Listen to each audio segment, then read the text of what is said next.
Bueno, pues muy buenos días a todas, a todos.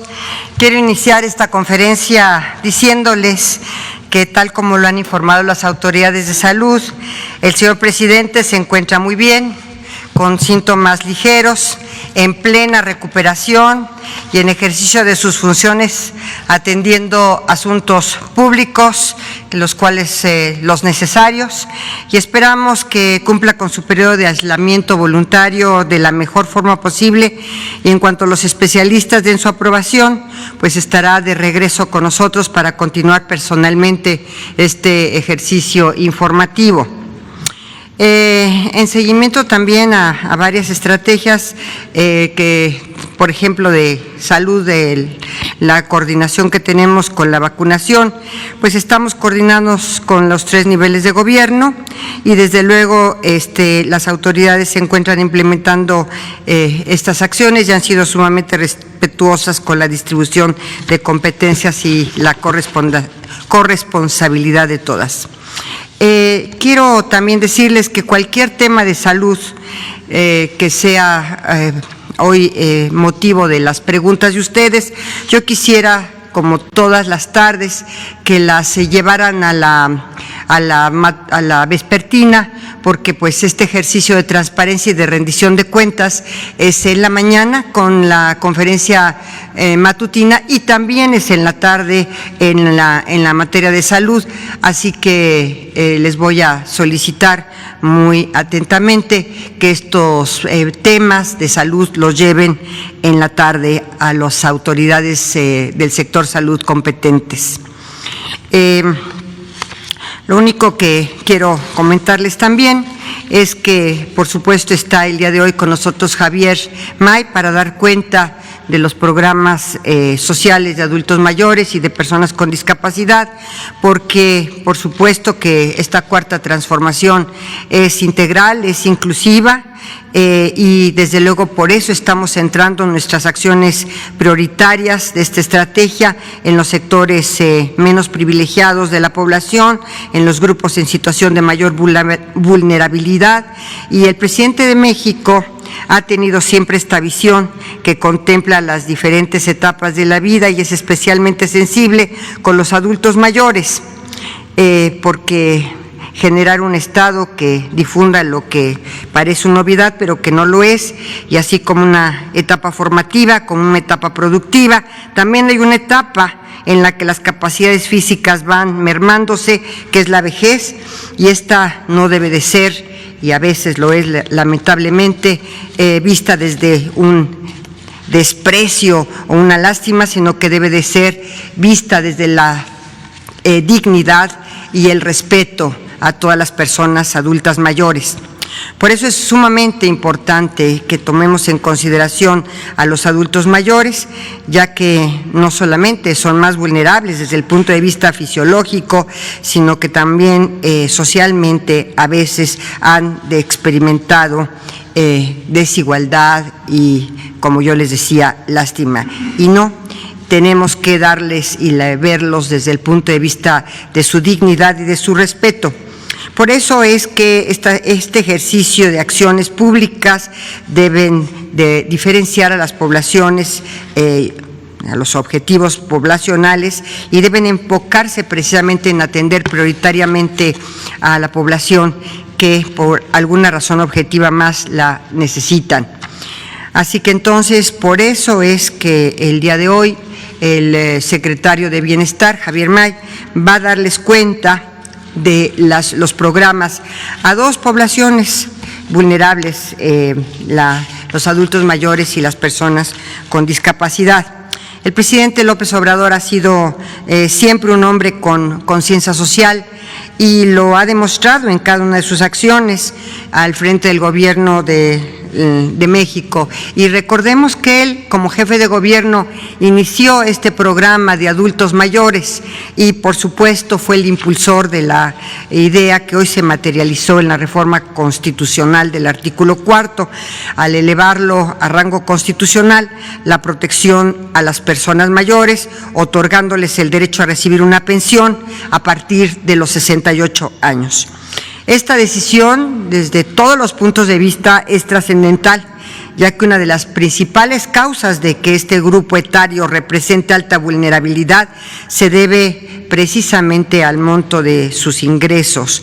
Ya es una población que difícilmente entrará al mercado laboral y es una población que tiene, por supuesto, problemas como muchos de los que están aquí sabemos, como es un entorno de pobreza, una exclusión o una dependencias a terceros en condiciones que disminuyen su calidad de vida y que no permiten su acceso pleno a los derechos.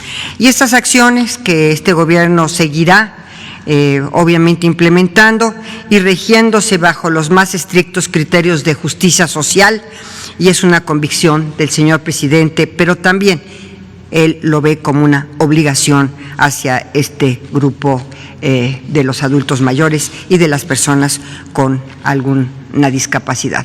Por lo tanto, cedo la palabra al secretario Javier May sobre los avances de estos programas sociales. Y adelante, Javier, por favor. Gracias.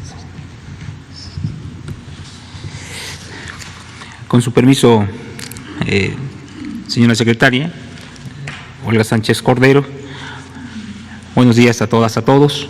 Hoy vamos a informar de los programas prioritarios de la pensión para adulto mayor y la pensión para las personas con discapacidad permanente.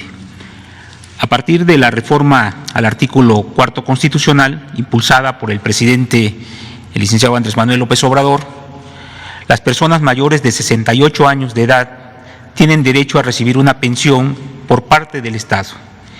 En el caso de las personas indígenas y afromexicanas, se otorga a partir de los 65 años de edad. Con esta reforma también se reconoció a las personas con discapacidad permanente ya no solo como simples beneficiarios, sino como sujetos de derechos. Gracias a esta reforma, a nivel nacional, durante el año pasado fueron atendidos 8.005.694 personas adultas mayores.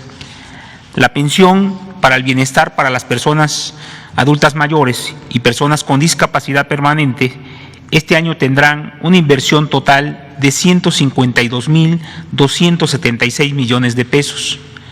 En el primer bimestre del año, a través del programa Pensión para el Bienestar de las Personas Adultas Mayores, se beneficiarán 8.025.587 sujetos de derechos, con una inversión de 21.300 millones de pesos. Para apoyar a las personas con discapacidad permanente, se invertirán durante el bimestre 2.400 millones de pesos para beneficiar a 996.998 derechohabientes. En conjunto, en el bimestre de enero a febrero del 2021, la inversión social será de 23.700 millones de pesos, entregados directamente, sin intermediarios, a 9.022.575 personas adultas mayores y con discapacidad permanente. La entrega de las pensiones para el bienestar en este primer bimestre del año comenzó el 15 de enero con la dispersión bancaria y del 18 de enero al 18 de febrero se llevará a cabo el operativo de pago en mesas de atención. Al 26 de enero se han entregado 16.200 millones de pesos en beneficio de 6.327.891 derechohabientes, lo que representa un avance del 69.7% del total que se deberá pagar en el primer bimestre. En el caso de las personas adultas mayores, se han entregado 14.600 millones de pesos a 5.664.562 personas sujetas de derecho, lo que significa un avance del 70.5%. En el caso del programa de pensiones para las personas con discapacidad permanente, se lleva el 66.5% de avance, ya que 663.329 derechohabientes han recibido en conjunto 1.600 millones de pesos. Por tercer año consecutivo, las pensiones para el bienestar registraron un incremento por lo que este año las personas adultas mayores y las personas con discapacidad permanente reciben un monto bimestral de 2.700 pesos. Los sujetos de derechos que reciben su pensión mediante su tarjeta pueden identificar su depósito en su estado de cuenta. Las personas que acudan a las mesas de pago, es importante que recuerden seguir las medidas sanitarias, mantener la sana distancia, usar cubrebocas, gel antibacterial. Todos los trámites relacionados con los programas sociales de la Secretaría de Bienestar se atienden a través de la línea de bienestar 800-639-4264. Y queremos informarles también a los derechohabientes que en el mes de marzo se pagarán 2 bimestres juntos. O sea, se pagará el bimestre de marzo-abril y mayo-junio, para que va a ser doble el pago para las pensiones de estos 2 programas prioritarios. Es cuanto, secretario. Muchas gracias.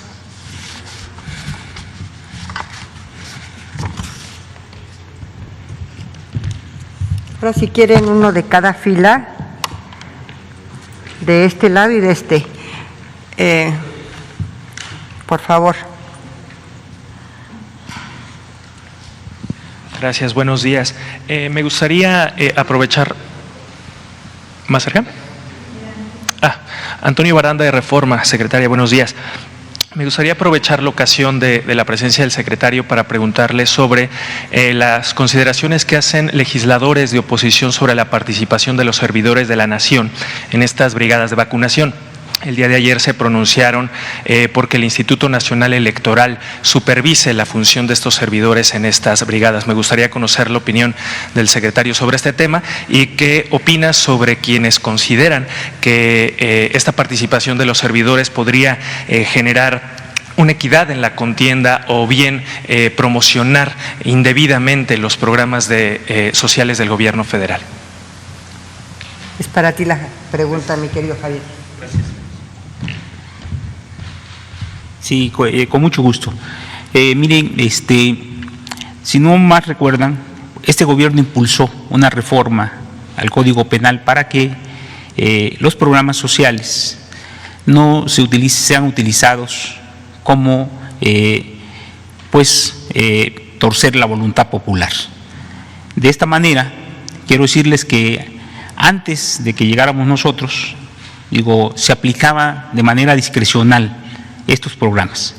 Y quienes hoy son oposición, antes estaban en el gobierno y actuaban en contra de un movimiento del pueblo para coaccionar, comprar, y los programas eran de manera discrecional. Hace un momento yo mencionaba que se logró que se llevara a rango constitucional todos los programas. En este caso, en el artículo 4, se considera que es un derecho que tienen los ciudadanos y las ciudadanas con el programa de pensión a adultos mayores y de discapacidad. En el tema de los servidores de la Nación, quiero decirles que son trabajadores del gobierno federal. Ellos realizan una tarea importante porque llegan a los lugares donde nunca se llegaba. Entonces ellos ayudan, a que, igual que Sedena, que Salud, que las Fuerzas Armadas, no se han parado. O sea, el año pasado se aumentó en la estrategia de que se aumentaran los programas sociales, se entregaran, se reactivara la economía a través de las pensiones, de las becas, de los créditos a la palabra. Entonces, que estén tranquilos, nosotros no actuamos igual, no somos lo mismo. Nosotros no nos hemos robado ni una elección, y pueden estar tranquilos. Los servidores de la Nación son servidores que ayudan a facilitar, ayudan a organizar, a coordinar que estas personas, que son derechohabientes, reciban de manera directa, sin intermediarios, su pago por el derecho que tienen de recibirlo. ¿Estaría dispuesta la Secretaría y el Gobierno a que hubiera una supervisión por parte del INE? Mire, nosotros firmamos un convenio con el INE, para blindar todos los programas sociales, no nada más con el INE, sino con la Comisión de Derechos Humanos, con la Procuraduría contra Delitos Electorales, y ya estamos dando los talleres, cursos, y recordarles que nosotros, yo cuando estuve en el Senado los 3 meses, presenté la iniciativa la reforma al artículo 19, ¿no? Estamos comprometidos con la transparencia y nosotros no traficamos con la necesidad de la gente. ¿No tendría ningún problema en que hubiera una supervisión? Ningún problema. Gracias. Secretario, si me permite un segundo tema. El día de ayer, como sabe, el INEGI dio a conocer cifras sobre la mortalidad de los fallecimientos de personas por COVID-19. Hubo una diferencia en relación con las cifras que ha dado la Secretaría de Gobernación y al mismo tiempo un grupo de académicos y especialistas hizo una recomendación o una serie de planteamientos a la Secretaría de Salud para ajustar el plan. Me gustaría saber si el gobierno federal está dispuesto a ajustar precisamente este plan a partir de estas cifras del INEGI y de las recomendaciones que hacen este grupo de especialistas. En relación a las cifras del INEGI, te puedo decir que son cifras que el INEGI también obtiene de RENAPO, del Registro Nacional de Población, de las actas de defunción. Ese es uno de sus mayores insumos. Entonces, por eso es que cruzamos siempre la información de RENAPO, del registro, con INEGI. Y respecto al otro tema que tú dices de la recomendación, pues a mí me gustaría que esa pregunta fuera a la tarde, porque en la tarde también rendimos cuentas y hay transparencia en todo lo que es el sector salud y la pandemia. Entonces, a mí esa pregunta sí me gustaría que la respondiera directamente el sector salud, a quien va dirigida, porque precisamente tu comentario es un comentario que tiene un destinatario, que es el sector salud, entonces mejor en la tarde. Quizás sin entrar en tecnicismos, ¿habría apertura para una posible modificación del plan? Vamos a verlo en la tarde, ellos resolverán y habrán de dar una respuesta. Ojalá se plantee también, como lo estás planteando tú, para que ellos den la respuesta correspondiente. Y por último, secretaria, si me lo permite, el día de ayer se dio a conocer un informe por parte de México Evalúa y el TEC de Monterrey en el sentido de que el gobierno el año pasado gastó 50,000 millones de pesos en un rubro que llama otras compras u otras contrataciones sin que necesariamente hubiera una especificación de en qué se gastó o cómo se gastó. Me gustaría conocer su opinión sobre este tema, si esto no abona a la opacidad y a la discrecionalidad, como menciona el propio informe. Yo creo que, y lo he sostenido, y lo seguiré sosteniendo, este es un gobierno transparente y por supuesto se rendirán cuentas de lo que tú estás planteando. Yo no tengo el dato, no tengo la respuesta porque no estoy en el sector económico ni tampoco de la Secretaría de Hacienda y de la Subsecretaría de Egresos, pero seguramente habrá una respuesta. Y sí te quiero decir, porque el otro día me dijeron, ¿por qué el gobierno más transparente y que rinde cuentas? Este es un ejercicio de rendición de cuentas. ¿Y por qué digo que es transparente? Porque allá por los años de 1995 no había este acceso a la información pública gubernamental. La construcción de precedentes de la cultura de la verdad precisamente empezó con un tema del vado de aguas blancas, y ahí empezó. Y la construcción al principio fue jurisprudencial y después se plasmó en la Constitución. Por eso es que te digo que este es uno de los gobiernos o el gobierno más transparente, porque antes era absolutamente, ni siquiera había acceso a la información pública gubernamental. Ustedes vean a partir de cuándo se empezó a formar y a formar este acceso a la información y a reformar la Constitución inclusive para llegar a lo que tenemos en este momento. De este lado y luego la siguiente fila de este y del otro. Muy buenos días, secretaria Olga Sánchez Cordero y secretario que la acompaña. Ramón Flores, corresponsal de Contrapeso Digital. Secretaria, en meses pasados se han dado a conocer diversas denuncias en contra del gobernador Enrique Alfaro, debido a que en plena pandemia adquirió más de 300 autos de lujo. También ha sido noticia por crear la alianza federalista que se antepone al proyecto de la 4T, eso sin importarle que su estado es uno de los más endeudados, con una deuda aproximada de 11,000 millones de pesos, una de las deudas más altas en la historia del estado. También hemos visto cómo ha protestado el gobernador porque dice que la federación le ha retenido unos 9,000 millones según él. También este año aumentó la mayoría de los impuestos para los jaliscienses, pero el colmo, secretaria, es que aquí le traigo una prueba de cómo va a estar cobrando los impuestos al decir que de no pagar el adeudo va a proceder a embargar los bienes de las personas que adeuden los impuestos.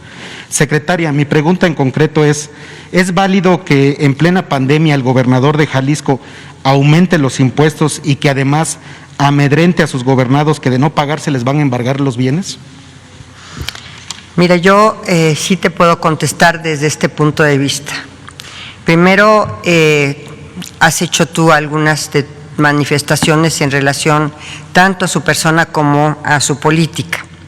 Yo te quiero decir categóricamente que yo respeto la soberanía y la autonomía de cada una de las entidades federativas y de sus gobernantes, porque no podría ser de otra manera. Vivimos en una constitución con estados libres y soberanos, y él tendrá que responder tanto de sus políticas como de su actuación a su población. Tú acabas de hacer algún tipo de manifestaciones sobre su política y sobre su actividad y sus actuaciones. Yo sí te puedo decir que lo que he tratado de hacer, porque esa es mi función y esa es mi responsabilidad, es tener una relación con todos y cada uno de los gobernadores, con la gobernadora y la jefa de gobierno, de manera lo más institucional que he podido. Y he tenido esta comunicación muy fluida con todos, y como yo les he dicho a todos los gobernadores, estoy a la distancia de una llamada telefónica. Siempre tomo sus llamadas, siempre me comunico con ellos y siempre tengo la buena voluntad de tender puentes y comunicación permanente, porque ese sí es mi trabajo. Respetar su autonomía, respetar sus políticas, respetar su actuación, y si graban o no con impuestos, o si digamos, tienen algún tipo de sanción para que no cumple con sus obligaciones tributarias, pues es una cuestión absolutamente de ellos, y yo esperaría que todo esto que estás diciendo, por supuesto, se rindiera cuentas de ello. Sí, de que si en algún momento les llegan a embargar a algún contribuyente, ¿no sería estar violando también sus garantías? Tiene el amparo en su caso. Y por otra parte, también los recursos federales están sujetos a la Auditoría Superior de la Federación. Ok. Secretaria, el día de hoy quisiera retomar el caso del subdirector de Protección Civil de Cuernavaca, presentándole más hechos sobre el caso. Este caso yo lo presenté en la mañanera en diciembre. Si bien la corrupción es un grave problema que sistemáticamente ha estado dañando a nuestro país y viene en muchos niveles, es un tema serio y que debe de ser perseguido. Sin embargo, muestra ser un proceso doloso y sin fundamentos claros, donde la Fiscalía de Morelos ha actuado de manera dudosa. Este tema se disfraza como proceso anticorrupción, cuando realmente es un juicio político para dañar a Morena, pues Cristian Contreras Luna tiene periodistas que acomodan las audiencias a su antojo e incluso tiene relación cercana con dueños de partidos como el MAS, dando declaraciones dolosas. Si el proceso del edil empezó a sonar en junio, ¿por qué se fabricó una carpeta para Gonzalo Barquín hasta octubre, notificándolo y citándolo en noviembre, donde se le dio prisión preventiva por una supuesta amenaza que sufrió el pseudoempresario, señalando un tercero y diciendo que fue por parte de un subsecretario? ¿Cómo puede estar detenido sin una denuncia formal y una investigación conducente? Porque esa amenaza fue presentada únicamente a la Fiscalía. El pseudoempresario que le comenté en aquella mañanera no cuenta con las licencias de suelo adecuado para abrir un autocinema en ese predio. No es ni siquiera dueño del terreno y el albacea ya declaró ante el juez que no tiene un contrato con él. Y el albacea fue descartado como testigo por según no tener relevancia, lo dijo el juez. El subsecretario lleva 2 meses detenido. Cuando yo di a conocer el caso en la mañanera, fue golpeado, despojado de prendas en la madrugada, violándose sus derechos humanos, a pesar de que el juez dispuso se le mandara al área de SP. El subdirector, por órdenes del gobernador de Morelos, no puede ser transferido a esa área. Secretaria, ¿cómo puede un empresario acusar a un funcionario que ni siquiera tiene la autoridad de dar permisos que él necesitaba de corrupción? ¿Cómo alguien que ya dio su visto bueno dentro de sus competencias va a extorsionar a alguien si ya lo demás no es de su área? ¿Y cómo puede un empresario acusar a Protección Civil de corruptos o a cualquier otra área del gobierno si sus intenciones ni siquiera siguen la normatividad que marca la ley? Aquí este caso, secretaria, es de que únicamente está detenido el subdirector de Protección Civil únicamente por una amenaza que no la han podido comprobar y lleva 2 meses detenido en el penal de Atlacholoaya.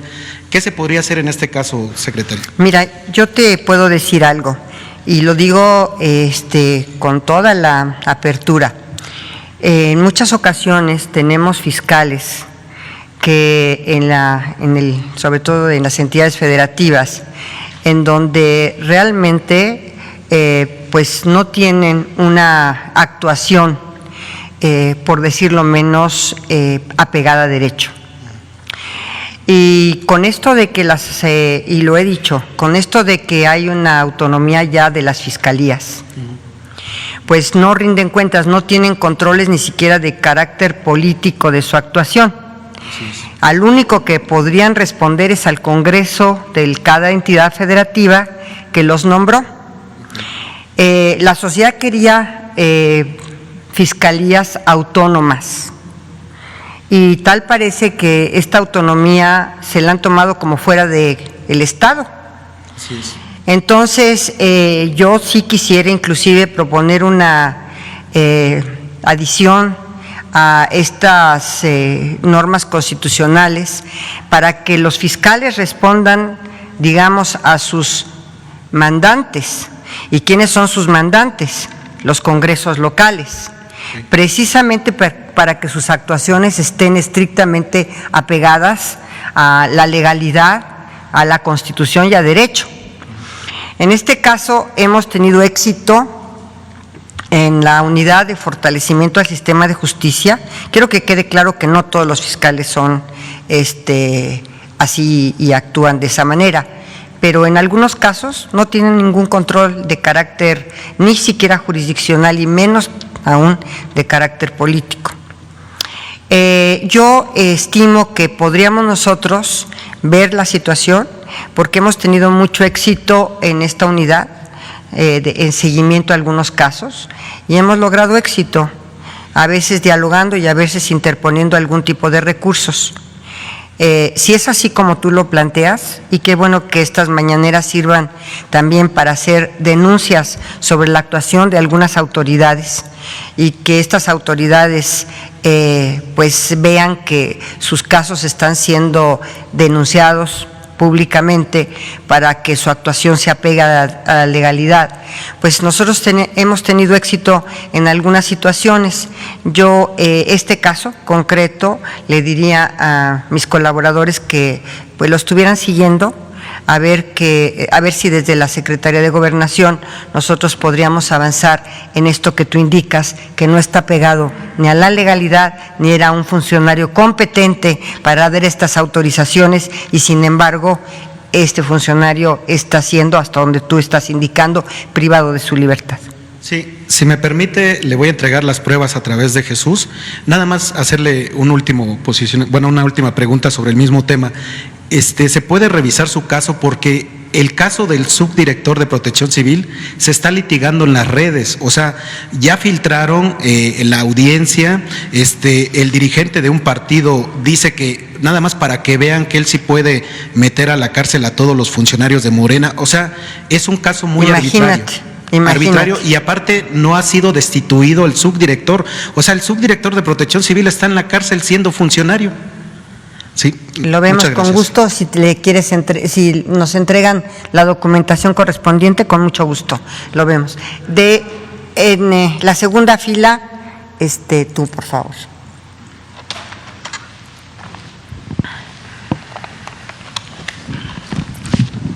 Buenos días, secretaria, buenos días, secretario, buenos días a todos. Sósimo Camacho, de la revista Contralínea. Quería preguntarle acerca de una investigación que, bueno, pues se llevó, ya tiene más de un año que se ha estado llevando, es acerca de un esquema de defraudación que se originó en la secretaria que usted ahora actualmente encabeza. Esto en tiempos de Osorio Chong. Bueno, pues resulta que se entregaron contratos sin licitar y estos contratos se ampararon bajo el supuesto de seguridad nacional para no informar qué era lo que se estaba contratando. Y resulta que hay un daño patrimonial, esto por investigaciones ya generadas por la propia secretaria en su momento, por más de 3,000 millones de pesos. Estos contratos incluyen, por ejemplo, trabajos de jardinería, trabajos de proporción de alimentos, y que bueno, estos contratos se mantuvieron fuera del escrutinio público porque se argumentó que se trataba de seguridad nacional. Ya hay una investigación, la propia Irma, la propia secretaria de la Función Pública, Irma Heréndira Sandoval, ella señaló que bueno, pues que sí se está investigando, lo confirmó a la propia revista Contralínea, y queremos saber, tiene más de un año, si ya hay avances en la investigación, si hay denuncias penales que alcancen a estos funcionarios, a Osorio Chong y a su equipo.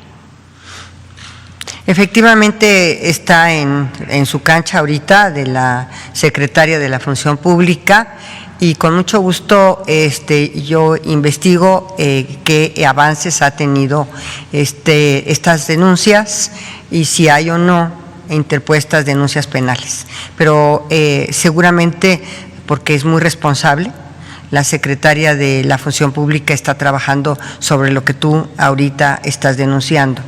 Y sí, es muchísimo dinero, la verdad de las cosas. 3,000 millones dices, ¿verdad? Sí, que fueron alrededor de 3,000 millones de pesos. Bueno. ¿Tenía usted conocimiento de esto en su...? Nosotros, como Secretaría de Gobernación, tenemos también la obligación de ver cómo estaban nuestra situación financiera, pero desde luego esta situación pues se da a conocer y se le da anuncio y denuncia ante la Secretaría de la Función Pública. Así que a la Secretaría de la Función Pública, ten la seguridad de que está trabajando en esto, pero qué bueno que en esta conferencia matutina tú estás puntualizando que ya está en la Función Pública, y tu pregunta es si hay o no derivaciones de denuncias penales en relación a este asunto concreto.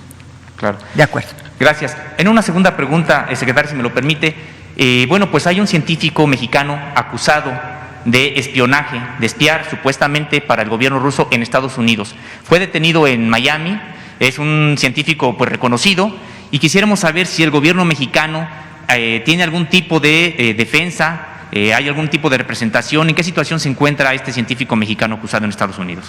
Mira, te puedo decir de manera contundente que en Estados Unidos y en otros países nuestros consulados, como lo ha dicho el presidente, tienen un equipo de abogados para defender a los mexicanos en el extranjero en los juicios que se presentan contra ellos. Este asunto específicamente, seguramente, pero el que más conocimiento tendrá de esto será precisamente el canciller Marcelo Ebrard, pero seguramente está siendo defendido y su defensa está a cargo de abogados que contratan los consulados para la defensa de cualquier connacional que se encuentra en el extranjero teniendo un proceso pendiente, y no te quepa la menor duda de que hay una asesoría legal y una representación por parte del consulado y la defensa de esta persona. No te quepa esa menor duda, pero seguramente le preguntaré al señor canciller cómo va la defensa de este científico mexicano. Disculpe, en este caso, ¿sería posible que pudieran informarnos mediante alguna tarjeta informativa? Porque se han solicitado información al respecto. Por supuesto que sí, no hay. por supuesto que sí, pero sí quiero ser muy contundente.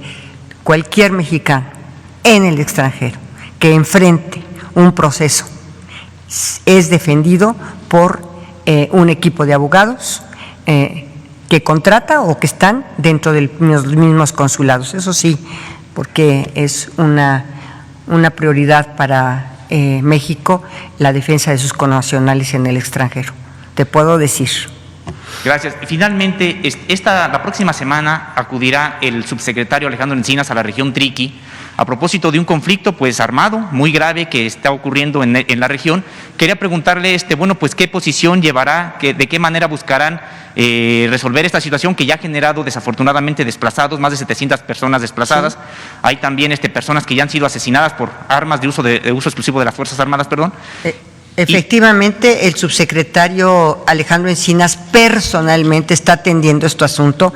Ya recibió a un grupo de personas triquis en la Secretaría de Gobernación, estuvo varias horas con ellos, sí va a ir a la región seguramente, y el día de mañana el subsecretario, hasta donde yo tengo conocimiento, dará también un informe sobre la comisión de búsqueda, y ahí le voy a pedir que les platique a ustedes y que en la conferencia matutina de mañana dé a conocer los avances que está teniendo en el asunto de la comunidad triqui, y desde luego va a dar el informe sobre las fosas y sobre la comisión de búsqueda, pero le voy a pedir que lo haga.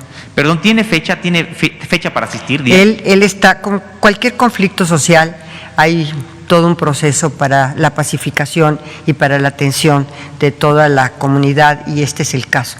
Mañana yo le pediría que diera cuenta, porque él ha estado muy metido. Lo que sí sé, porque sí me lo ha dicho, es que ha estado presente en las reuniones con los triquis y ha estado muy atento, y ha recibido en la propia Secretaría de Gobernación a representantes de esta comunidad. Eso sí es absolutamente cierto. Muchas gracias. Gracias a ti. Y de este lado ahora, a ver tú, joven. Buenos días, secretaria. Meme Yamel de Damexico News y Sin Censura. Dos preguntas. La primera es, relacionada con los casos Israel Vallarta, Pablo Solórzano, incluso el de Brenda Quevedo. Estos tres casos han llegado a manos de la Secretaría de Gobernación, particularmente de la Subsecretaría de Derechos Humanos, pidiéndole su atención para poder darle solución. En el caso de Brenda Quevedo, pues había ya incluso un posicionamiento de la Organización de las Naciones Unidas, pero primero preguntarle cuáles han sido los avances en estos casos. Son casos en los que también se ha señalado a la señora Isabel Miranda de Gualas por haber involucrado de forma directa con estos casos en la integración no solo de las carpetas, sino al llevar a los testigos. La pregunta más constante que nos hacen es si existe alguna denuncia en contra de la señora Gualas por haber intervenido incluso con una falsa asociación civil, que es la que la ha caracterizado con su bandera durante muchos años. Y pues por supuesto el tema de las familias. No vemos que no hay justicia en estos casos, y en el mismo tenor, pues ¿qué pasa? ¿Cómo van los avances con la amnistía? ¿Cuántas personas han terminado ya resolviendo sus casos?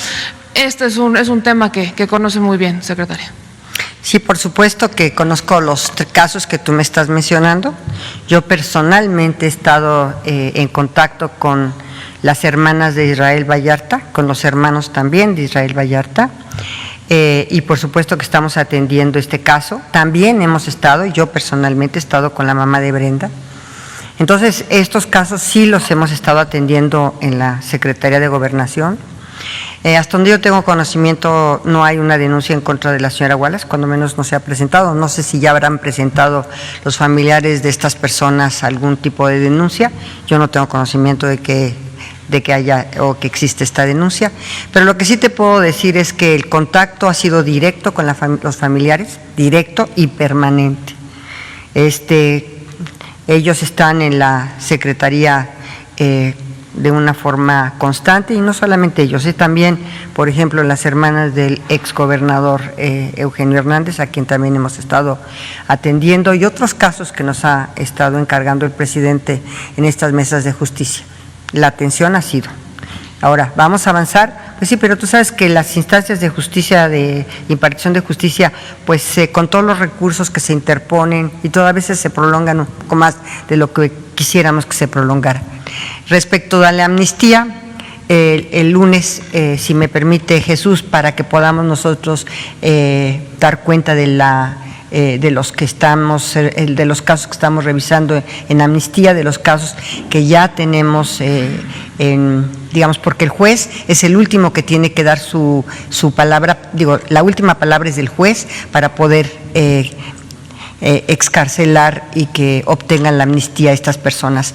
Pero sí dar cuenta exacta y puntual de cómo va el proceso de amnistía y cómo tenemos nosotros ya muy avanzado algunos de los casos para ponerlos ante la jurisdicción del Poder Judicial para que puedan decidir sobre la amnistía, porque recordarán ustedes que la ley de amnistía al final es el juez quien va a decidir, una vez que la Secretaría de Gobernación y la Comisión de Amnistía le presente todos los elementos para que pueda proceder o no la amnistía de una persona.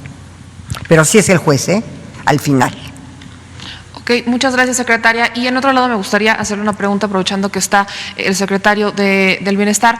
Se ha hecho, hay una constante también en redes sociales que nos han llegado estas denuncias de personas que o se quedaron fuera, que fueron censadas y se quedaron fuera, adultos mayores y personas discapacitadas que no están recibiendo los apoyos. Nos han denunciado muchas veces que hay adultos mayores que ya tienen su tarjeta del bienestar y que no les ha llegado este apoyo. No sé si nos podría orientar de cuántas personas han sido censadas, cuántas no lograron entrar en estas etapas, cuántas van a entrar en las siguientes, un panorama más amplio para que la gente se pueda llevar esa información y que no se esté generando esta constante denuncia de que fueron tomadas en cuenta y que no está llegando este apoyo. ¿Quieres pasar, Javier? Sí, con mucho gusto. El padrón se va actualizando todos los días, como van cumpliendo la edad, ¿no? En zonas indígenas de 65 años en adelante se van incorporando al padrón. Y también el padrón va sufriendo un movimiento de funciones y es una actividad permanente. Entonces, y de 68 de años igual. Ahorita a través de la línea de bienestar, por el tema de la pandemia, no se está atendiendo en las oficinas, ¿no? En las delegaciones de la Secretaría de Bienestar en los estados, pero a través de la línea de bienestar estamos atendiendo. Entonces, es importante que se siga actualizando, se siga atendiendo y se les levanta la información en un formato que le llamamos formato único de beneficiarios. Ahí le toman los datos a través de la línea de bienestar, ¿no? Y posteriormente le damos cita para que él pueda ir a recoger su tarjeta o a través del servidor de la Nación lo visitamos en su domicilio, ¿no? ¿Qué pasa con estos adultos que en estos momentos no pueden salir justamente por la pandemia? A través de la línea de bienestar, ¿no? Entonces nosotros, ellos nos hablan, nosotros, el servidor de la Nación va a su domicilio a recoger físicamente sus documentos, ¿no? Lo que tiene que ver con la CUR, acta de nacimiento. Entonces, y posteriormente le damos cita para la entrega de su plástico. Si es en zona rural, si no hay servicios bancarios, pues tendrá que acudir a la mesa de atención, que en este caso, como lo estamos llevando a cabo en este mes, y se le da cita para cuándo va a ir, llega su pago a la mesa de atención.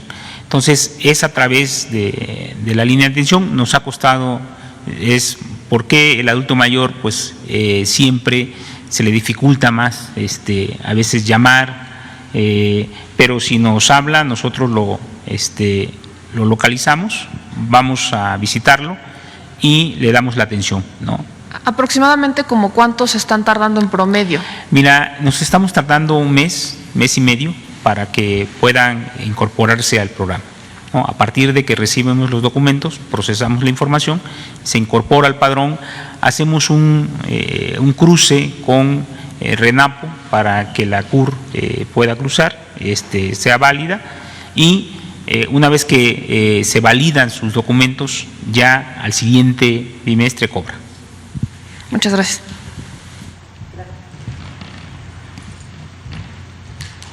Del otro lado, ya de la otra fila, la última persona, por favor. Y sí, tú, la chica que tiene y ya contigo y con otra persona, y yo creo que daríamos por terminada la conferencia. Gracias, secretaria. Buenos días, Dalila. Falta otra fila, ok. Gracias. Dalila Escobar de Tiempo.tv. Preguntarle si en las reuniones de seguridad, que bueno, ahora también usted ha estado presente, y entiendo que también anteriormente, han abordado con preocupación lo que sucede en la Ciudad de México desde el punto de vista de la Federación, con asuntos como crímenes que suceden, como situaciones de que la presencia de grupos del crimen, incluso las extorsiones que se están dando a comerciantes del centro de la Ciudad de México, pero también de alrededores. Preguntarle si ven con preocupación esta situación y ¿qué diagnóstico están haciendo al respecto?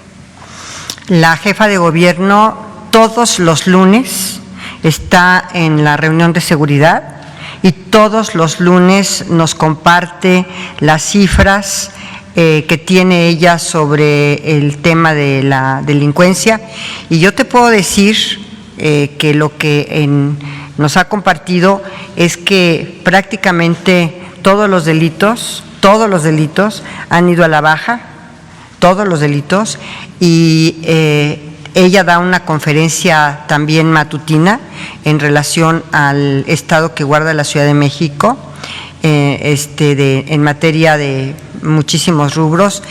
Tú señalas ahorita extorsión y señalas también algunos otros delitos. Entonces, ella es una persona sumamente comprometida, muy transparente, y todos los días rinde cuentas sobre esta situación, y si está en el gabinete de seguridad, cada lunes a las 6 de la mañana está con nosotros, y después también va a su conferencia en la Ciudad de México. Entonces yo creo que todas estas preguntas que tú estás haciendo, sí te puedo decir que nos da cuenta, hemos tenido con ella buenos resultados de lo que ella nos ha estado dando y cómo ella está atendiendo todos los problemas, inclusive, por supuesto, la pandemia, pero inclusive todos estos asuntos del robo de vehículos, de los homicidios, en fin, cuando tiene alguna semana que en algún momento pudo haber subido el número de homicidios o de robo de vehículos, no lo sé de nuestro conocimiento, pero generalmente todo es y tiende a la baja. Entonces yo creo que ella da rendición de cuentas todos los días y los lunes está con nosotros. Si tu pregunta es, ¿nos reunimos en el gabinete de seguridad con ella? La respuesta es sí, y la respuesta es todos los lunes. Sí, y bueno, más bien la pregunta es, ¿qué tanto ven con preocupación el hecho de que qué gran número de delitos que se están cometiendo todavía, que independientemente si van a la baja, vienen por parte de grupos del crimen? Pues sí, hay grupos criminales en la Ciudad de México, por supuesto que sí, pero y los conocen muy bien y los ha dado a conocer la jefa de gobierno, el Tepito, el de Tláhuac, en fin, Tlalpan, son organizaciones criminales, pero pues yo creo que ha hecho, en mi opinión, y de verdad lo digo con toda sinceridad, un gran trabajo, tanto con la fiscal como con el secretario de Seguridad Pública y en coordinación con las diversas alcaldías, porque aquí hay otro tema, ya son alcaldías también y tienen competencias muy específicas. Yo te puedo decir, porque formé parte de la Asamblea Constituyente, cómo se conformaron estas asambleas y las competencias que tienen ya, estas alcaldías y la competencia que tienen ya estas alcaldías y la coordinación que tienen que tener con el gobierno central, pero desde luego yo, en mi opinión, ha tenido éxito en el combate a la delincuencia la jefa de gobierno en muchísimos temas.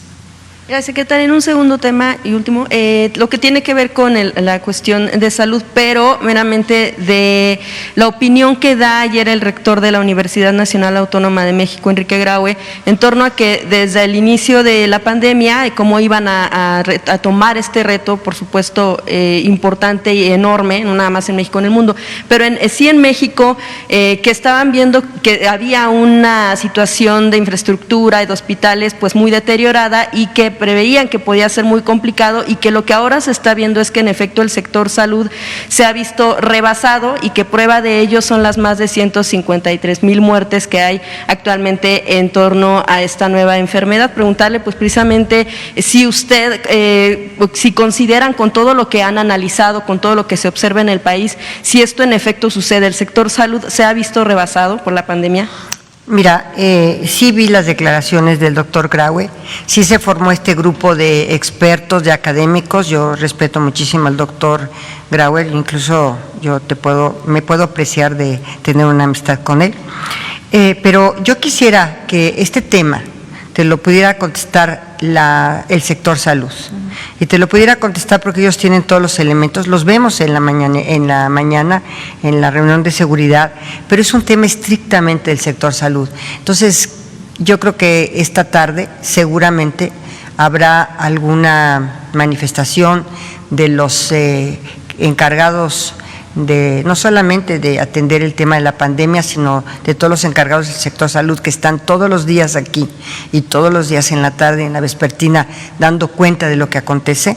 Entonces, seguramente ellos están poniendo atención a tu pregunta y darán una respuesta muy puntual en la tarde respecto a las opiniones del doctor Graue y a las opiniones también de este grupo de expertos y de esta comisión que se formó para revisar el tema de la pandemia en nuestro país, que por mucho es uno de los grandes temas que hemos tenido que enfrentar, el gobierno y la sociedad y el mundo entero. Muchas gracias. Gracias. De este lado ahora, el que está atrás de ti, porque ya me dicen que las chamarras atractivas son las que… Adelante. Muy buenos días, secretaria. ¿Ande? De colores. Aparte, sí, tu color es un poco atractivo. Muy buenos días, secretaria. Mi nombre es Miguel Velázquez, del periódico Publimetro. Dos preguntas. La primera, se publica de manera internacional este día, de parte del Instituto Lowy de Australia, un ranking que califica cómo han desempeñado diversos, cerca de 100 países, 98, cómo se han desempeñado frente a la pandemia. Este país califica que este instituto, califica que el peor país ha sido Brasil, en el lugar 98, y en el lugar 97 está México. Sobre una calificación de 100 puntos, México solamente tiene 6.5, y me gustaría preguntarle si el gobierno de México tiene una reacción a este tipo de evaluaciones que se hacen en el plano internacional. Mira, este tipo de evaluaciones, pues por supuesto también corresponden a hacer la manifestación al mismísimo sector salud. Ellos tendrán todos los elementos y este estudio seguramente lo tienen muy presente, y la calificación que le dan a México. Entonces, también es otra de las preguntas que probablemente contestarán en la vespertina, porque yo te quiero decir que todas las preguntas del sector salud, tanto esta comisión, las manifestaciones del doctor Graue, como lo que tú me estás ahorita planteando, pues en realidad yo no tengo la expertise, ni soy la técnica, ni estoy, aunque escucho lo del sector salud, pues me gustaría que mejor ellos lo respondieran, y que ellos tendrán mucho más elementos que yo en este momento de saber quién hizo esta encuesta, cómo se hizo o cuál fue la evaluación que se hizo y quiénes participaron en estas evaluaciones, porque muchas veces las personas que son, o las comisiones que evalúan, tienen algunos indicadores y ellos podrán puntualmente decirte qué opinan sobre esta. ¿Es una encuesta o es una? ¿Un reporte? Un reporte realizado por el Instituto Lowy, que es un think tank de Australia. De acuerdo, gracias. Sí. Y la segunda pregunta que le quería comentar es que también otro análisis internacional, Transparencia Internacional dio a conocer el índice de percepción de corrupción y México sube 6 lugares al nivel 124 de 180. Me gustaría preguntarle si tiene la pues posición es una buena noticia para nosotros, que hemos estado ya subiendo en el índice de percepción como un país con menos corrupción. Ayer hablé con la secretaria de la Función Pública, de hecho ya quería venir a dar esta noticia aquí a la mañanera, pero como teníamos al doctor Javier May, que iba a dar el informe sobre los adultos mayores, le pedimos que no se intervinieran dos situaciones totalmente distintas, pero qué bueno que lo tratas aquí y qué bueno que también recordarán ustedes que el año pasado también escalamos 5 puntos, 5 lugares. Entonces son 5 lugares más estos 6. Entonces vamos a ir escalando poco a poco. Yo esperaría que tengamos un resultado mucho más prometedor este año y así sucesivamente. Si ya escalamos 5 el año pasado y estamos escalando 6 este año, pues es una buena noticia para nuestro país, es una buena noticia para la población y es una buena noticia para el gobierno. Así que te agradezco mucho que lo hayas mencionado el día de hoy. Gracias. Ahora el de rojo de hasta atrás, por favor. Gracias, secretaria. Hans Salazar, de Noticiero en Redes. Yo sé que para usted también, y lo digo muy amablemente, los medios digitales también somos importantes. Sí, son muy importantes. Se lo digo fraternalmente porque acuérdate de algo. Mi edad no me da mucho para las redes sociales ni para la informática. Soy bastante maleta en las redes, en la cuestión informática. Las que sí son súper buenas son mis nietas y mis nietos. Esos sí te puedo decir que me dicen, ay, abuela, tú estás muy atrasada. Entonces, pues sí, el papel y los medios impresos fueron para mí lo normal durante prácticamente toda mi vida. Pues soy de otra generación, pero además sí respeto muchísimo y sé, como dice el presidente, benditas redes sociales. Pero pues soy de otra generación. Gracias, secretaria. Mire, quisiera yo plantearle 2 temas, por supuesto. Uno, el de la diputada de Tamaulipas, por Morena, Mar Carmen Lilia Cantú Rosas. Ella realizó el fin de semana, en días pasados, una fiesta con más de 100 personas o de 100 personas aproximadamente, en tiempos de pandemia. Mal hecho. Muy mal hecho, y yo no quisiera enfocarme nada más en este tema de que la haya hecho, que ya de por sí es reprobable, sino que el problema es que ya amenazó a un periodista. Ah, caray. Por eso se lo vengo a exponer. Esta diputada ha ya amenazado, y bueno, pues le voy a poner, si me permite. No esté metido en algo, creo que un familiar tuyo no esté metido en algo y que te la esté llevando entre las patas, Carlos, porque no se vale que estés jugando así por dinero. No, ten ética profesional. No te Ten ética profesional. Nada más que te acuerdas, yo nada más te aviso, nomás para que no te sorprenda el día de mañana cuando yo llegue y sea presidenta municipal, porque lo voy a hacer, porque yo te voy a pagar lo mismo que tú me estás haciendo a mí, te la voy a regresar, Carlos, porque no se vale que estés jugando así conmigo. Yo solamente lo único que hice, Carlos, fue reconocer a 8 influencers. Y fue un evento de 5 a 7 de la tarde y se terminó el evento. No lo sacaste de las redes sociales de unas páginas que tenían un día de haberse creado, Carlos. Gente que no, como fue orden, qué poco profesionista eres. Como fue orden directa de mi jefe en México. Te repito. Solo se lo pongo porque es grave la amenaza. Dice que ella va a ser presidenta municipal y su hermano incluso está siendo buscado presuntamente por ser autor intelectual de un asesinato del papá de un compañero que se encuentra aquí. Definitivamente eso es muy grave, secretaria. muy grave. Se lo expongo para que, por supuesto, tome carta sobre el asunto, pues obviamente las facultades que la secretaria a su cargo pueda tener. Es muy grave lo que estás tú denunciando. Por principio ya no debió haber hecho una fiesta. Acuérdense de algo, el presidente Andrés Manuel López Obrador en toda esta pandemia ha apelado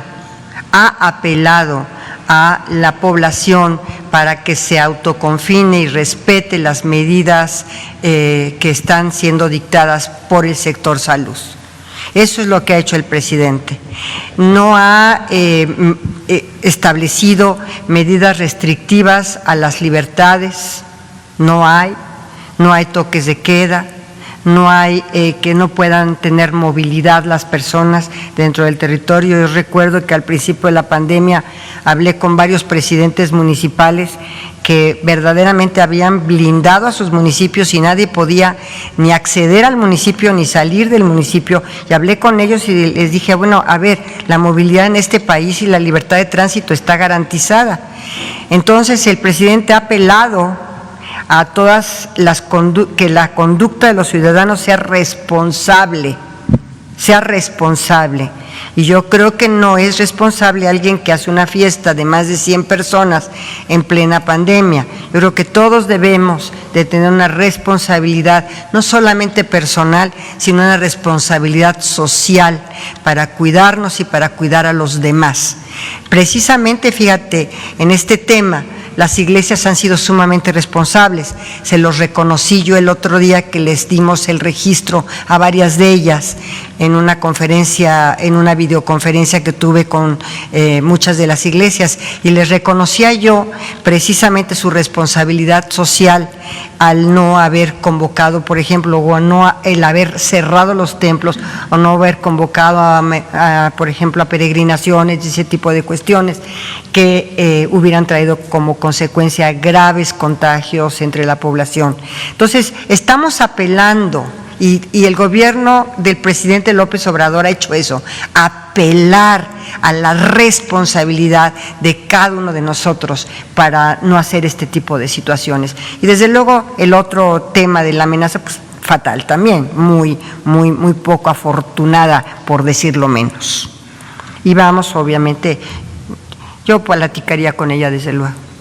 Y el otro tema, pues, que estás diciendo, si es algo que es presuntamente una conducta delictiva, bueno, pues eso tendrá su cauce.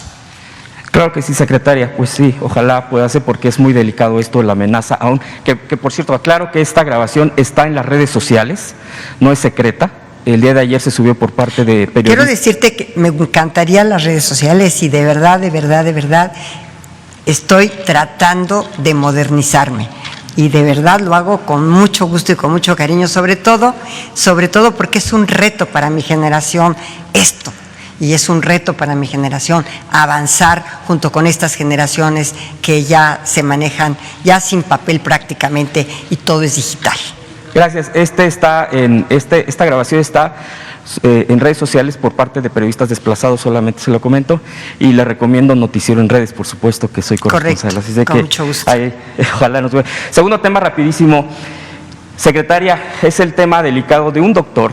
Yo sé que usted ya dijo que el tema de la salud es en la tarde, sin embargo esto traspasa el tema de la tarde, de las conferencias, por supuesto, en la tarde, a esas me refiero, y es del doctor Diego Araiza, que, bueno, pues ya es por mucho sabido que en su Twitter literalmente deseó daños, deseó lo peor al presidente, así la voy a dejar, está tuiteado, por supuesto, en su propia cuenta, y ya ha sido reconvenido, él ya pidió disculpas muy tibiamente, pero yo me quiero enfocar más allá si se ha reconvenido o no. Este tipo de cosas son delicadas porque es un doctor, no es un usuario, común, sino tiene el grado de doctor, tiene el título de doctor. Y yo quisiera preguntarle, secretaria, si en este caso no prohibirle su libertad, que este tipo de libertades, por supuesto, que son bastante cuestionables, pues desear esto al presidente es de lo peor, más en este país y en este momento. Fue lamentable, de verdad. Y yo quisiera... Fue muy lamentable y yo creo que ha violado un código de ética médica elemental. Y es reprobable su conducta. La respuesta es sí. Y que violó normas éticas, por supuesto. Así es, y yo quisiera preguntarle si procedería en algún sentido algún tipo de sanción en su licencia de médico o no. No. Si no procede, bueno, pues es parte nada más de mi pregunta. No, pero yo también aquí aprovecho. Todos los derechos, todos, a pesar de que hemos nosotros dicho siempre que el derecho a la libertad de expresión, redundantemente digo, es libérrimo, ¿sí? Tiene límites. Todos los derechos tienen límites. Y los límites es cuando afectas otros derechos de terceros. Bien, pues nada más finalmente, ya son mis temas, desear al presidente, por supuesto, como millones de personas, salud al presidente, fuerza presidente, eso es todo lo que quisiera terminar diciendo. Secretaria, le agradezco. Muchas gracias por tus palabras, por tus buenos deseos, y créeme que a mí también me lastimó y me molestó muchísimo este tipo de violencia, porque es violencia, y no solamente es violencia, es violación a normas esenciales, éticas, que un médico debe de respetar.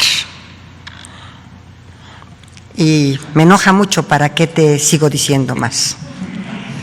Ya en la última fila, por favor, a ver.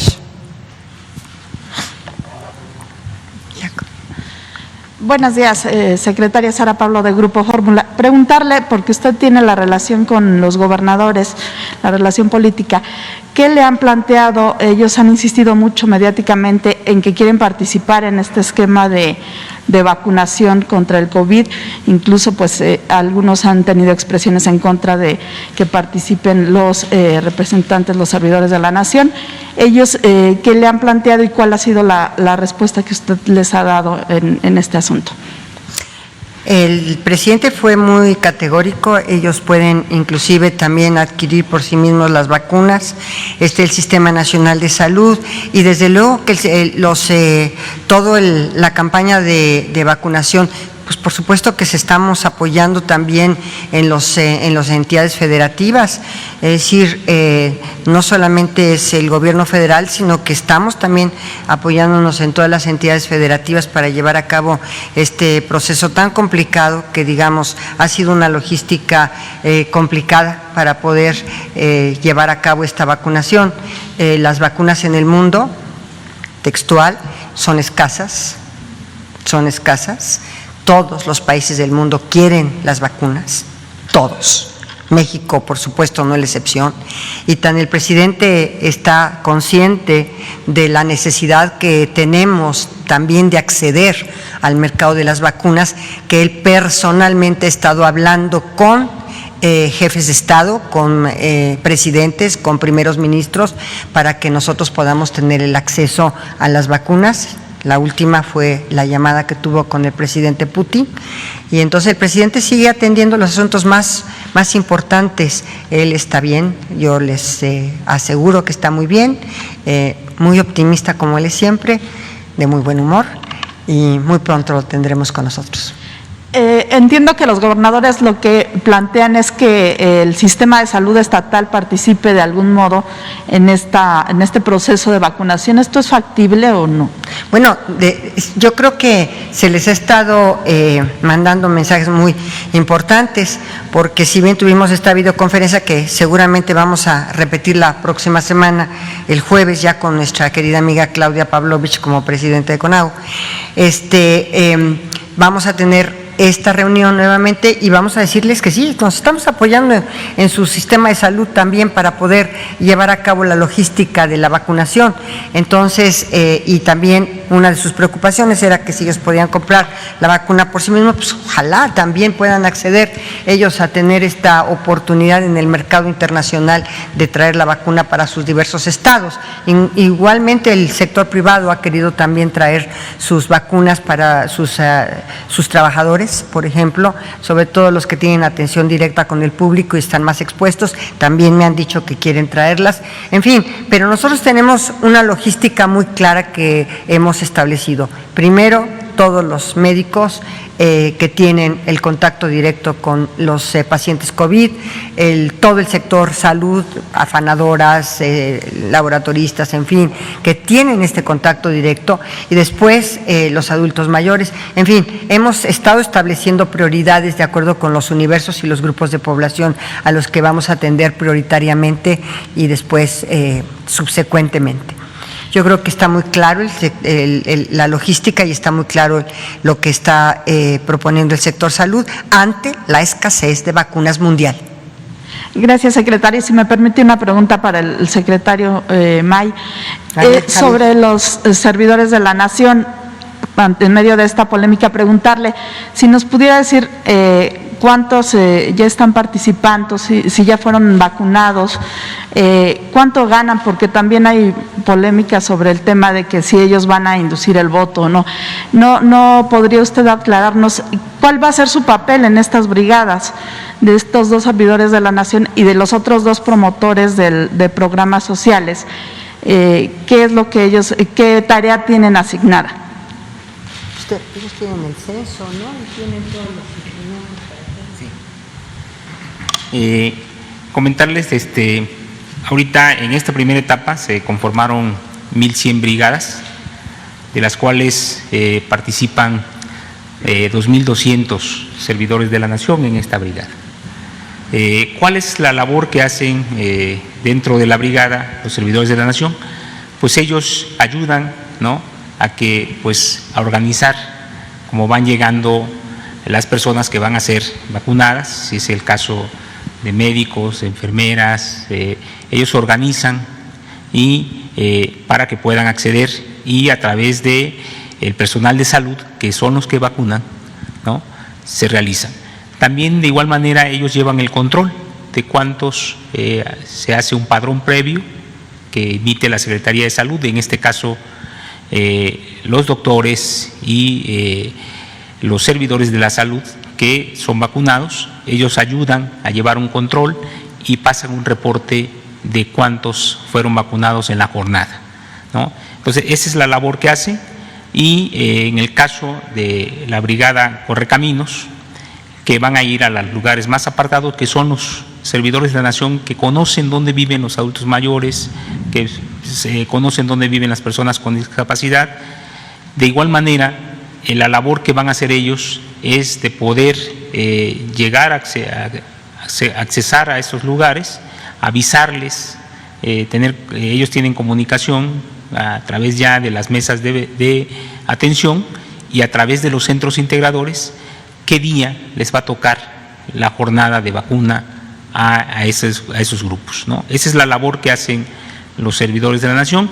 Y esta brigada no nada más se compone con servidores de la Nación, o sea, ellos participan dentro de la brigada en un equipo conformado por la Secretaría de Salud, por las Fuerzas Armadas y por promotores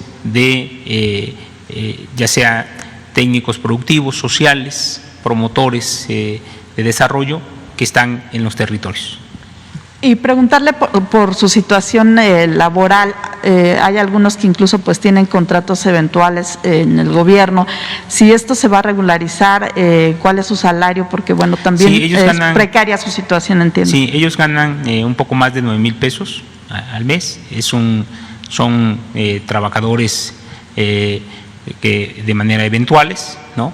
Pero estamos regularizando para que podamos garantizarles las prestaciones a los servidores de la Nación, que pues son fundamentales para el proceso de evitar el intermediarismo para que los programas lleguen de manera directa, ¿no? Ellos son la ventanilla para poder acceder a los programas. Cualquier tipo de programa es a través de los servidores de la Nación. ¿Hasta ahora cuántos se han regularizado y en qué periodo se regularizaría su situación? Estamos trabajando en eso, ya estamos trabajando en regularizar, va a quedar, yo creo que en los próximos meses ya queda, ¿no? Gracias. Bueno, pues nos vemos mañana. Muchas gracias a todos y creo que fuiste muy puntual. Servidores públicos del sector salud, para no olvidar a ninguno. No nada más médicos, ni camilleros, enfermeras, etcétera, afanadores, todos los del sector salud. Gracias, muy amables, hasta luego.